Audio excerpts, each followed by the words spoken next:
one of my old youth teachers, and she was saying in one of her small groups, she was so encouraged by 8th or 7th grade junior high student sharing how encouraged she was by her mom's private devotional life, how her mom spends hours in prayer, and that she would want to model and mimic that one day. Some things are caught rather than taught. They live a vibrant, healthy Christian life that speaks to their child, and they notice it when something feels so different and so extreme, especially in the way of values and the way that they grew up and experiences. It could cause them to react maybe in a way that might not be wise at that moment.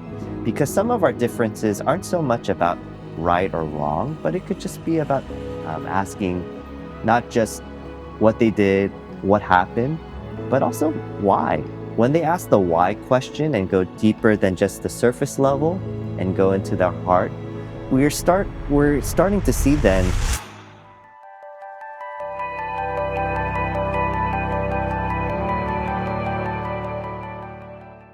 Yeah, I'm Charlie Kang. I'm the English pastor at Good Stewards Church in West Covina. But before I was the English pastor, I was the youth pastor there for 10 years. What encouragement would you give to immigrant parents raising teenagers in the U.S.? Yeah, I would encourage our immigrant parents to love Jesus and be faithful. I know that because of the cultural and language gap that could exist between their child and themselves, that for them, they could feel very limited when it comes to spiritually nurturing and discipling their child. However, I think we've heard this expression before. Some things are caught rather than taught. And so if they live a vibrant, healthy Christian life, that speaks to their child and they notice it. So whether they're spending long hours in prayer, if they catch them reading their Bible before they go to work, or they're inviting friends and people over that don't know the gospel and evangelizing to them there, those are things that our kids pick up on. And that's important to be able to share to our parents to encourage them, but also to let them know that their children are watching. I remember I was talking to one of my teachers, one of my old youth teachers, and she was saying that in one of her small groups, she was so encouraged by her 8th or 7th grade junior high student sharing how encouraged she was by her mom's private devotional life, how her mom spends hours in prayer, and that she would want to model and mimic that one day. Now, what surprised me about that conversation is I know both parent and child, and they don't seem to interact at all when it comes to that. So I'm sure that that child never communicated to mom, I'm really encouraged by your prayer life. And I do hope that I could have a prayer life like that one day. Now, we have the opportunity in youth and being in English speaking ministry to be able to eavesdrop on those kinds of conversations and to hear on the ground level what children often don't communicate to their parents. But hey, parents, just want to encourage you that your children are watching, and they could be very encouraged and edified by how devoted you are to Jesus. What do you wish immigrant parents understood about how growing up as a teenager in the U.S. is different from growing up in Korea or China? Yeah, well, full disclosure, I didn't grow up in Korea or China, so I don't actually know the lived experience of our parents. But just broadly, I can understand that our cultures can be so different, where Korea and China could feel more collectivistic and more focused on the group. And for the US, we could be more individualistic, where it's not so much about us joining the group and aligning our vision with where everyone else is going, but really forging our own path, that you do you, like follow your own heart kind of things. And so I could see that there's a big gap between how our parents grew up and how our children are growing up here in the States. Now, when it comes to those differences, I want to encourage parents to engage in conversations with parents or with their child, because I know that when something feels so different and so extreme, especially in the way of values and the way that they grew up and experiences, that it could cause them to react maybe in a way that might not be wise at that moment. because some of our differences aren't so much about right or wrong, but it could just be about different cultures with different values. But if we come about it as right or wrong, then we again make that gap, which is already big, uh, bigger, bigger, and bigger. So anytime that those differences um, come up as we talk to our children, I would just want to encourage our parents to engage in conversation, asking not just what they did, what happened, but also why. And when it comes to issues, yeah, that can feel so different. When they ask the why question and go deeper than just the surface level and go into their heart, we're starting to see then, oh, even though we lived worlds apart, I can understand and empathize with what you did and what you said. I didn't face the same challenge and moment, and yet I too feared about how other people would perceive me.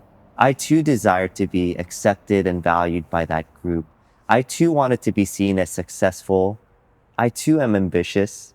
So once we're able to kind of cut through the just all of the clutter of the differences that our cultures has kind of that our cultures has like built up in or like that we've like lived in, then I would want to encourage parents, let's engage in conversations with those differences and hope to that when you go to the heart, that you'll be able to see that you're more similar to your child than different in those ways.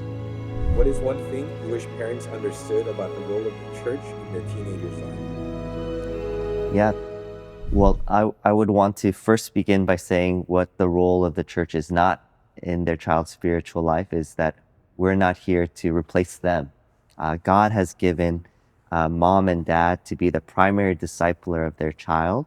So the youth group, especially in an immigrant church, it could be tempting to say we're going to have to allow the youth pastor and the youth teachers to disciple our children because of language and cultural issues, we're unable to meet the needs, the spiritual needs of our child. But that cannot be the case. If anything, we want to be able to say that in our youth group, we're not here to replace you, but we're here to support you and to encourage and to catalyze those kinds of discipling relationships that are already beginning or are trying to begin in the home. So I think it's in understanding what we're unable to do or what our role not is, it also clarifies how we could shepherd your child better towards a whole spiritual health. And when it does come to our role now as the way in which we can help you disciple your child, we would want to be a great contact point to be able to address your own frustrations, your challenges, your fears of the things and involvements that your child is going through, to ask questions about how to navigate through difficult life issues that come up, whether it goes all the way to phone addiction or it goes to how to plan for college. The blessing of being in youth ministry for so long is to be able to know that there's nothing new under the sun. There's always going to be challenges with friends. There's always going to be challenges with getting into college, in trying to strive and try to succeed academically. So we want to be able to provide our parents with a valuable resource in knowing how to uh, having some practice and foresight and some of the challenges that we've already faced in terms of how our children grow up in the States, and then to give the parents all of the encouragement, the prayer and support that they need to engage their child and meet them in a spiritual manner. So we hope that our church provides that level of support to our parents, as well as our church would provide kind of the final destination of their child when it comes to growing up, not not out of or growing up in the sense where when they leave youth ministry that they're going to need to find a place to worship, and probably they're not going to worship at the parents' main service if it's in a language that's not English. So if we too provide the role as the final destination of your child in terms of where they would like to grow, we would hope that in youth group that they're meeting older brothers and sister figures in youth group in the form of teachers, leaders, and pastors that would one day worship side by side with them collectively together over in our EM when they grow up. So we're trying to create those long-lasting relationships there so that we could see them not just get into college safely, but that we would be able to see Jesus when he returns. Sola Network exists to influence the emerging generation of Asian Americans and those who lead them with the gospel of Jesus Christ. Find our articles, book reviews, podcasts, and more at sola.network. If you would like to partner with Sola Network through collaboration, networking, volunteering, or giving, please contact us through the website.